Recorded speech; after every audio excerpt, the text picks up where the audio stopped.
Bejn it-19 u 23 ta' Ġunju se ssir ir-raba' edizzjoni tal-International Wine Festival.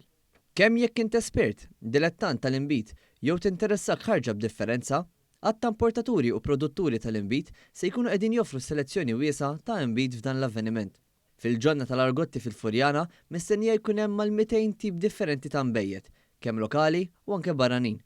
Fl-isfond tal-iljili sajfin li qed jikkargaw, tkellimna mal-organizzatur ta' dan il-festival, Jonathan Patch, fejn qal li dan il-festival joffri xi ħaġa għal kulħadd, b'mużika u sfin u fuq kollox esperjenzi indimentikabbli għal Maltin u t-turisti. Spettaklu ta' artisti mhux lokali biss fejn għandna talenti illi aħna komplejna nistabbilixxu ġewwa Malta, però apparti minn hekk għandna wkoll artisti internazzjonali f'dan il-każ huwa l-ftuħ tal-Malta International Wine Festival nhar l-erba' illi ser ikun hawn International Artist Queen Tribute Band li hija rinnovata ħafna ġewwa l-Ingilterra u ħassar tkun qed toffri spettaklu uniku wara 8 ta' filgħaxija.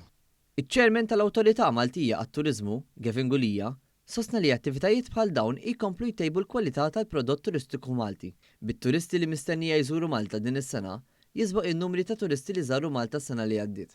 Wasalna f'dan it-tragward, għalaqna rekord is-sena l-oħra, imma qed jirriżulta wkoll anke din is-sena illi qiegħda tkun aħjar mis-sena l-oħra.